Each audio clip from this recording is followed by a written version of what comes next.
ನೋಡಿ ನಮ್ಮಲ್ಲಿ ಒಂದು ಗಾದೆ ಇದೆ ಅಲ್ಲ, ಒಂದು ಮಗು ಹುಟ್ಟಿದ್ರೆ ಅದು ಬರೀ ತಂದೆ ತಾಯಿ ಅಲ್ಲ, ಒಂದು ಇಡೀ ಹಳ್ಳಿ ಒಂದು ಮಗುನ ಬೆಳೆಸ್ಬೇಕು ಅಂತ ಒಂದು ಐರೋಪ್ಯ ದೇಶದ ಒಂದು ಗಾದೆ ನಮ್ಮಲ್ಲೂ ಇದೆ ಅಲ್ಲ.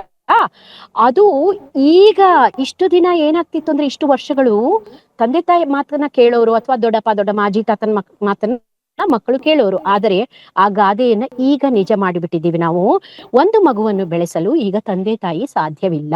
ತಂದೆ ತಾಯಿ ಬರೀ ಹೆರುವುದು, ನಮ್ಮ ಜೈವಿಕವಾಗಿ ನಾವು ಆ ಮಗುವನ್ನು ಭೂಮಿಗೆ ತರುವುದಷ್ಟೇ ನಮ್ಮ ಕೈಯಲ್ಲಿ ಇರುವುದು, ಮತ್ತೇನು ನಮ್ಮ ಕೈಯಲ್ಲಿಲ್ಲ. ಅಷ್ಟು ತಾಂತ್ರಿಕತೆಯಲ್ಲಿ ಅಂದ್ರೆ ಡಿಜಿಟಲಿ ನಾವು ತುಂಬಾ ಮುಂದುವರೆದು ಬಿಟ್ಟಿದ್ದೀವಿ. ಹಾಗಾಗಿ ಇದಕ್ಕೆ ಇಡೀ ಊರು, ಇಡೀ ಸಮಾಜ ಅಂದ್ರೆ ಏನು, ಸರ್ಕಾರ ಮುಖ್ಯವಾಗಿ. ಈಗ ನೋಡಿ, ಮಿಲಿಟರಿ ಏರಿಯಾಸ್ ನಲ್ಲಿ ನಾವು ಜಾಮರ್ಸ್ ಹಾಕಿರ್ತೀವಿ, ಅಥವಾ ಇನ್ಯಾವುದೋ ಹಾಸ್ಪಿಟಲ್ ನಲ್ಲಿ ಜಾಮರ್ಸ್ ಹಾಕಿರ್ತೀವಿ, ಮತ್ತೆ ಕೆಲವು ಪ್ರೈವೇಟ್ ಕಾಲೇಜುಗಳಲ್ಲಿ ಜಾಮರ್ಸ್ ಹಾಕಿದ್ದಾರೆ, ದೊಡ್ಡ ದೊಡ್ಡ ಕಾಲೇಜುಗಳಲ್ಲಿ ಜಾಮರ್ಸ್ ಹಾಕಿದ್ದಾರೆ. ಹೀಗೆ ಅದೆಲ್ಲ ಸಾಧ್ಯ ಇರುವಾಗ ನಮ್ಮ ದೇಶದ ಇಷ್ಟು ದೊಡ್ಡ ಆಡಳಿತ ಯಂತ್ರಕ್ಕೆ ಯಾಕೆ ನಾವು ಡಿಜಿಟಲ್ ಮಾಧ್ಯಮವನ್ನ ನಮಗೆ ಪ್ರೊವೈಡ್ ಮಾಡುತ್ತಿರುವ ಸರ್ವಿಸ್ ಪ್ರೊವೈಡರ್ ಬಳಿಯೇ ನಾವು ಚರ್ಚಿಸಿ ಇಂಥದ್ದಕ್ಕೆಲ್ಲ ನಿಯಮಗಳನ್ನು ರೂಪಿಸಿಕೊಳ್ಳುವ ಸಾಧ್ಯತೆ ನಮಗೆ ಇದೆ. ಆ ಬದ್ಧತೆಯನ್ನ ಸರ್ಕಾರಗಳು, ರಾಜಕಾರಣಿಗಳು ತೋರಿಸಿದಾಗ ಮಾತ್ರ ಈ ಸಮಸ್ಯೆಯನ್ನ ನಾವು ಕಡಿಮೆ ಮಾಡಬಹುದು. ಏನಂದ್ರೆ, ಮಕ್ಕಳು ಒಂದು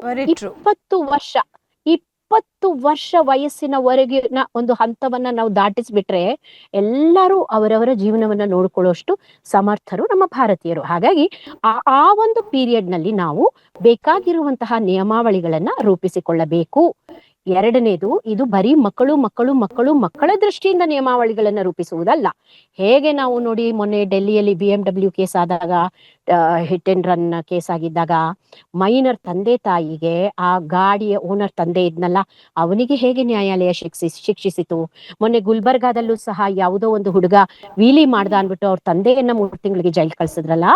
ಹಾಗೆ ಮೊದಲು ಪೇರೆಂಟಲ್ ನಾವ್ ಏನ್ ಮಾಡ್ತೀವಿ ಅಂದ್ರೆ, ಮಕ್ಕಳು ಅಂದ ತಕ್ಷಣ ಮಕ್ಕಳನ್ನ ದೃಷ್ಟಿಯಲ್ಲಿಟ್ಟುಕೊಂಡು ಮಕ್ಕಳನ್ನ ಹಿಡಿತಕ್ಕೆ ತರುವುದು ಹೇಗೆ, ಅವರ ಒಂದು ನಡವಳಿಕೆಗೆ ಕಡಿವಾಣ ಹಾಕೋದು ಹೇಗೆ ಅಂತ ಯೋಚನೆ ಮಾಡ್ತೀವಿ. ಅಲ್ಲ, ವೈಕೇರಿಯಸ್ ಲಯಬಿಲಿಟಿ ಅಂತ ಹೇಳ್ತೀವಿ ನಾವು. ಅಂದ್ರೆ ಈಗ ನಿಮ್ಮ ಸಂಸ್ಥೆಯಲ್ಲಿ, ನಿಮ್ಮ ಟಿವಿ ನ್ಯೂಸ್ ನಲ್ಲಿ ನಿಮ್ಗೆ ಕಾಫಿ ತಂದ್ಕೊಡೋ ಹುಡುಗ ಏನೋ ಒಂದು ಆಫೀಸ್ ಸಮಯದಲ್ಲಿ ತಪ್ಪು ಮಾಡಿದರೆ, ನಿಮ್ಮ ದೊಡ್ಡ ಹುದ್ದೆಯಲ್ಲಿರುವವರಿಗೆ ಅದನ್ನ ತಪ್ಪು ಅಂತ ಹೇಳಿ ನ್ಯಾಯಾಲಯ ಶಿಕ್ಷೆ ಕೊಡುತ್ತೆ. ಹಾಗೆಯೇ ಮಕ್ಕಳು ತಪ್ಪು ಮಾಡುವುದರನ್ನ ದೊಡ್ಡವರಿಗೆ ಶಿಕ್ಷೆ ಕೊಡುವಂತಹ ಒಂದು ವ್ಯವಸ್ಥೆ ಇದೆ ನಮ್ಮಲ್ಲಿ.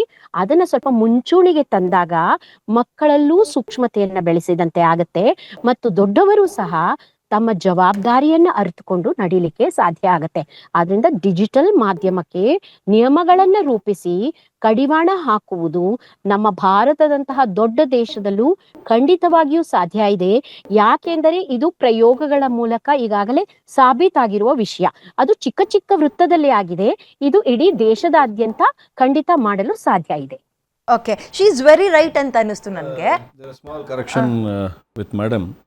ಈಗ ಈ ಫಿಸಿಕಲ್ ಕ್ರೈಮ್ ಏನಾದ್ರು ಆದಾಗ parents can be caught hold. I agree to it. ಈಗ ವೀಲಿಂಗ್ ಇರ್ಬೋದು, ಮತ್ತೊಂದಿರ್ಬೋದು. I think the panelist also will agree to it. ಈ ಡಿಜಿಟಲ್ ಕ್ರೈಮ್ ಆದಾಗ parents cannot be caught hold for that. Digital crime is not under parents and it is under ಏನೋ ಆ ಮಕ್ಕಳ ಅವರ ಇಚ್ಛಾಶಕ್ತಿ ಅಥವಾ ಅವರು ಅದನ್ನು ಕಲ್ತಿರೋವಂಥದ್ದು ಆ ನಾಲೆಜ್ ಬೇಸ್ ಮೇಲೆ. ಆ ನಾಲೆಜ್ ಪೇರೆಂಟ್ಸ್ಗೆ ಇರಲ್ಲ. ಹಾಗಾಗಿ ಪೇರೆಂಟ್ಸನ್ನು ನಾವು ಇದಕ್ಕೆ ಹೆಲ್ಡಪ್ ಮಾಡ್ಲಿಕ್ಕೆ ಆಗಲ್ಲ. ಏನಂದರೆ, ಈಗ ಆಸ್ ಮೇಡಮ್ ಟೋಲ್ಡ್, ಅದು ಮತ್ತೆ ನಾನು ಅದನ್ನು ಮುಂಚೆ ರಿಪೀಟ್ ಮಾಡಿದ್ದೆ.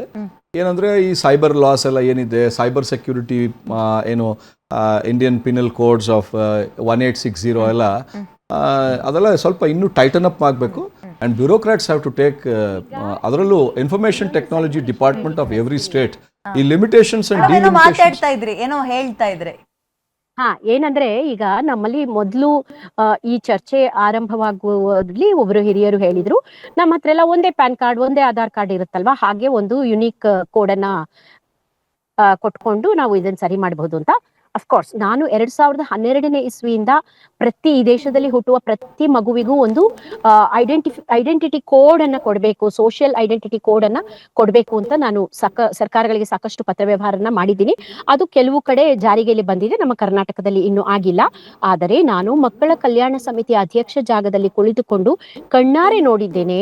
ಒಬ್ಬೊಬ್ಬರ ಬಳಿ 2-3 ಆಧಾರ್ ಕಾರ್ಡ್ಗಳು ಇದೆ, ಮತ್ತು ಪ್ಯಾನ್ ಕಾರ್ಡ್, ಲೈಸೆನ್ಸ್ ಕೂಡ ಬೇರೆ ಬೇರೆ ಹೆಸರುಗಳು ದೂರುಗಳಲ್ಲಿ ಒಂದೇ ವ್ಯಕ್ತಿಯ ಫೋಟೋ ಮತ್ತು ಅಡ್ರೆಸ್ ಹಾಕಿಬಿಟ್ಟು 2, 3, 4 ದಾಖಲೆಗಳನ್ನ ನೋಡಿದ್ದೀನಿ ಮತ್ತು ಹೌದು ಇದಕ್ಕೆ ಮೇಡಮ್, ಪೊಲೀಸರು ಅದನ್ನೇ ಕೂಡ starting ಅಲ್ಲಿ ಎಂಡಾರ್ಸ್ ಹೇಳಿದೆ ನಾನು. ಮಾಡಿದ್ದಾರೆ.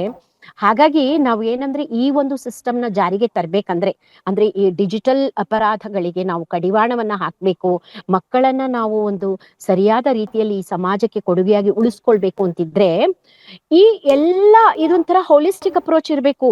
ಇದು ಒಂದು ವೃತ್ತದ ತರ ನೀವಾಗ್ಲೇ ಹೇಳಿದ್ರಲ್ಲ, ಒಂದು ಚೈನ್ ಲಿಂಕ್ ಇದೆಲ್ಲ.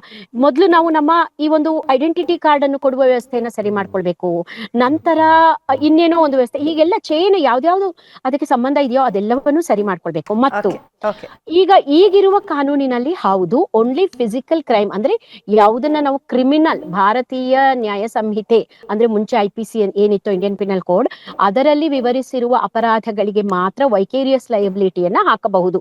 ಅಂದ್ರೆ ಈಗ ಮೈನರ್ ಮಾಡಿದ ಅಪರಾಧಕ್ಕೆ ತಂದೆ ತಾಯಿಯನ್ನ ಮಾಡಬಹುದು. ಆದ್ರೆ ನಾನೇನ್ ಹೇಳ್ತಾ ಇದ್ದೀನಿ ಅಂದ್ರೆ ನೀವು ಈ ನಿಯಮಾವಳಿಗಳನ್ನ ರೂಪಿಸಬೇಕು ಅಂದ್ರೆ ಹೇಗೆ ಮೊನ್ನೆ ನೀವು ಸೈಬರ್ ಕ್ರೈಮ್ ಅನ್ನ ಮೊಟ್ಟ ಮೊದಲನೇ ಬಾರಿಗೆ ಸೈಬರ್ ಡಿಜಿಟಲ್ ಸಾಕ್ಷ್ಯವನ್ನು ಭಾರತೀಯ ಸಾಕ್ಷ್ಯ ಅಧಿನಿಯಮದಲ್ಲಿ ಸೇರಿಸಿದ್ದೀವಲ್ಲ, ಹಾಗೆ ಕೆಲವು ತಿದ್ದುಪಡಿಗಳನ್ನ ತಂದು ಈ ರೀತಿಯಾದಂತಹ ಅಪರಾಧ ಮಾಡಿದರೆ ಈಗ ಬಾಲ್ಯ ವಿವಾಹದಲ್ಲಿ ನೋಡಿ, ಮಕ್ಕಳೇ ಓಡಿ ಹೋಗಿ ಮದುವೆ ಆದರೂ ಸಹ ನಾವು ಬಾಲ್ಯ ವಿವಾಹ ಅಂತ ಮಾಡಿದ ತಕ್ಷಣ ತಂದೆ ತಾಯಿ ಮೇಲೆ FIR ಹಾಕ್ತಿವಿ.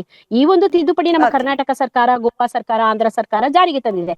ಹಾಗೆ ನಾವು ಡಿಜಿಟಲ್ ಕ್ರೈಮ್ಗಳಿಗೆ ಬೇಕಾದಂತಹ ತಿದ್ದುಪಡಿಯನ್ನ ಕಾನೂನಿನಲ್ಲೇ ತಂದುಕೊಂಡಾಗ ಮಕ್ಕಳಲ್ಲಿ ಸೂಕ್ಷ್ಮತೆ ಹೆಚ್ಚುತ್ತೆ, ಹಿರಿಯರಲ್ಲಿ ಜವಾಬ್ದಾರಿ ಹೆಚ್ಚುತ್ತೆ. ನಿಜ ನಿಜ